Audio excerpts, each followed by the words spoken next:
Hello അസ്സലാമു അലൈക്കും, welcome back to my channel. അപ്പോൾ ഇന്നത്തെ നമ്മുടെ റെസിപ്പി ഇഫ്താർ സ്പെഷ്യലായിട്ട് നല്ല ഹെൽത്തി ആയിട്ടുള്ള അടിപൊളി ജ്യൂസിൻ്റെ റെസിപ്പിയാണ് നമ്മളിവിടെ കാണിക്കുന്നത്.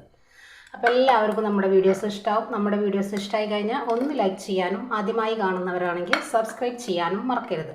അപ്പോൾ ഞാനിടുന്ന വീഡിയോസിൻ്റെ നോട്ടിഫിക്കേഷൻ ഉടനടി കിട്ടുന്നതിനായി സബ്സ്ക്രൈബ് ബട്ടൻ്റെ തൊട്ടടുത്ത് കാണുന്ന ബെല്ലൈക്കൺ കൂടെ ഒന്ന് ക്ലിക്ക് ചെയ്ത് ഓൾ എന്ന ഓപ്ഷൻ എനേബിൾ ചെയ്യാനും മറക്കല്ലേ. അപ്പോൾ എങ്ങനെയാണ് ഇത് റെഡിയാക്കണമെന്നൊന്ന് കണ്ടു നോക്കിയാലോ. അപ്പോൾ അതിന് മുന്നേ നമ്മുടെ വീഡിയോസ് നിങ്ങളൊന്ന് സ്കിപ്പ് ചെയ്യാതെ കാണാട്ടോ. അപ്പോൾ നമുക്ക് വീഡിയോയിലേക്ക് പോവാം. അപ്പോൾ ഇന്ന് നമ്മളിവിടെ റെഡിയാക്കി എടുക്കുന്നത് ഇഫ്താർ സ്പെഷ്യലായിട്ട് ഒരു ഹെൽത്തി ജ്യൂസാണ് നമ്മൾ റെഡിയാക്കി എടുക്കുന്നത് കേട്ടോ. അപ്പോൾ അതിന് വേണ്ട ഇൻഗ്രീഡിയൻസ് എന്തൊക്കെയെന്ന് ഞാൻ പറയാം. ഇതാ ഒരു 12 ഈത്തപ്പഴം ലൈറ്റ് ചൂടുവെള്ളത്തിൽ നമ്മളൊന്ന് സോക്ക് ചെയ്ത് എടുത്തിട്ടുണ്ട്. അപ്പോൾ അതിൻ്റെ വെള്ളം ഞാൻ കളഞ്ഞെടുത്തിട്ടില്ല, നമ്മൾ കഴുകിയതിന് ശേഷമാണ് നമ്മളിത് ചൂടുവെള്ളത്തിലിട്ട് വെച്ചിട്ടുള്ളത്. പിന്നെ ഇതാ ഒരു 4 ഞാലിപ്പൂവൻ എടുത്തിട്ടുണ്ട്. ഒരു മീഡിയം സൈസ് ക്യാരറ്റ് കുക്കറിൽ ഒരു വിസിൽ ഒന്ന് വേവിച്ചെടുത്തിട്ടുണ്ട്. പിന്നെ ഇതിലേക്ക് ഇതാ ഒരു 6-7 അണ്ടിപ്പരിപ്പ് ഒന്ന് നമ്മൾ കുതിർത്തിയെടുത്തിട്ടുണ്ട്. നിലക്കടലയും കുതിർത്തിയെടുത്തിട്ടുണ്ട്. ഇനി നമുക്കിത് മിക്സിയുടെ ജാറിലേക്ക് ഇട്ടിട്ട് നല്ല പേസ്റ്റ് പോലെ ഇത് അരച്ചെടുക്കണം. നമുക്കിത് അരിച്ചെടുക്കേണ്ട ആവശ്യമില്ല, നല്ല പേസ്റ്റ് പോലെ നമ്മളിത് അരച്ചെടുക്കാം.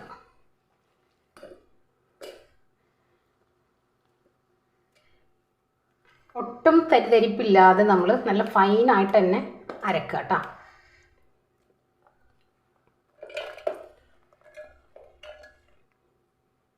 നോമ്പിൻ്റെ ക്ഷീണവും ദാഹവും ഒക്കെ നമുക്ക് മാറിക്കിട്ടാൻ പറ്റിയിട്ടുള്ള നല്ല ഹെൽത്തി ആയിട്ടുള്ള ഐറ്റമാണ്. എല്ലാവരും ഒന്ന് ട്രൈ ചെയ്ത് നോക്കുക.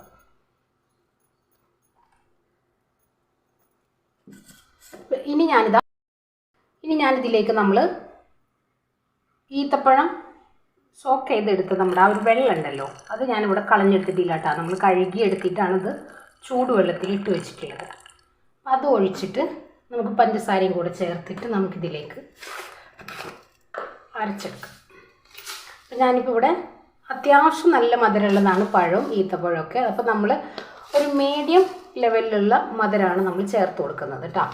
പിന്നെ നിങ്ങൾക്ക് പഞ്ചസാര ചേർക്കാൻ താല്പര്യമില്ല എന്നുണ്ടെങ്കിൽ തേൻ കയ്യിലുണ്ടെങ്കിൽ തേൻ ചേർത്ത് കൊടുത്താലും മതി. അപ്പോൾ ഞാനിപ്പോൾ ഇവിടെ ഒരു നോർമലായിട്ടുള്ള മധുരമാണ് ചേർക്കുന്നത്. അപ്പോൾ ഇനി നമുക്കിതൊന്ന് പേസ്റ്റ് ആക്കിയിട്ട് എടുക്കാം. അപ്പോൾ ഇതാ നമ്മൾ അരച്ചെടുത്ത് കൊണ്ടുവന്നിട്ടുണ്ട്. ഇനി ഇതിലേക്ക് നമുക്ക് പാല് ചേർത്ത് കൊടുക്കാം.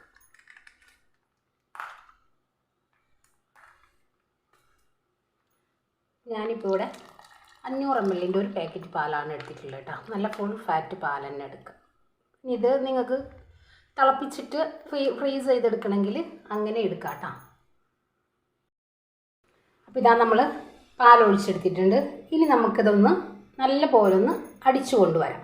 ഈ സമയത്ത് നിങ്ങൾക്ക് ഏതെങ്കിലും ഒരു ഫ്ലേവർ കൊടുക്കണമെങ്കിൽ കൊടുക്കാം കേട്ടോ. ഏലക്കാപ്പൊടി ചേർക്കാം, അതേപോലെ തന്നെ നമുക്ക് റോസ് വാട്ടർ ചേർക്കാം, പിന്നെ നമുക്ക് വാനില എസൻസ് ചേർക്കാം. അപ്പം ഞാനിപ്പോൾ ഇവിടെ ഒന്നും തന്നെ കൊടുക്കുന്നില്ല കേട്ടോ. ഇനി നല്ല പോലെ ഇതൊന്ന് അടിച്ചെടുക്കാം. അപ്പോൾ ഇതാ നമ്മൾ അടിച്ചുകൊണ്ട് വന്നിട്ടുണ്ട്. ഇനി ഇത് നമുക്കൊരു ബൗളിലേക്ക് ക്യൂബ്സ് നമ്മൾ ചേർത്ത് കൊടുക്കുന്നുണ്ട്. ഇനി ഇതിലേക്ക് ഒഴിച്ചു കൊടുക്കാം.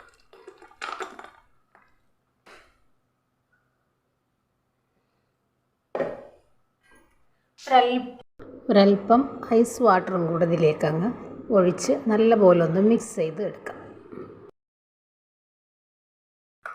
അപ്പോൾ ഇതാ നമ്മുടെ ഹെൽത്തി ആയിട്ടുള്ള അടിപൊളി ജ്യൂസ് നമ്മളിവിടെ റെഡിയാക്കി എടുത്തിട്ടുണ്ട്. എല്ലാവരും ട്രൈ ചെയ്യാം. കണ്ടില്ലേ, ഈ ഒരു തവണത്തെ ഇഫ്താറിന് നമുക്ക് നല്ല അത്യാവശ്യം നല്ല ചൂടാണ്. എല്ലാവർക്കും നല്ല ഹെൽത്തി ആയിട്ടുള്ള അടിപൊളി ജ്യൂസാണ് നമ്മൾ ഇന്നിവിടെ കാണിച്ചിട്ടുള്ളത്. വിശപ്പും ദാഹവും ഒക്കെ മാറിക്കിട്ടും. നമുക്ക് കണ്ടില്ലേ, നാളത്തെ നോമ്പിനും കൂടെയുള്ള ഒരു എനർജിയായി മാറും. അത്രയും എനർജിയുള്ള സംഭവങ്ങളാണ് നമ്മളിതിൽ ചേർത്തെടുത്തിട്ടുള്ളത്. അപ്പോൾ എല്ലാവരും ട്രൈ ചെയ്യുക, ഫീഡ്ബാക്കും കൂടെ അറിയിക്കുക. അപ്പോൾ ഇൻഷാ അല്ലാഹ് നാളെ മറ്റൊരു വീഡിയോ കാണുന്നവരെ അസ്സലാമു അലൈക്കും.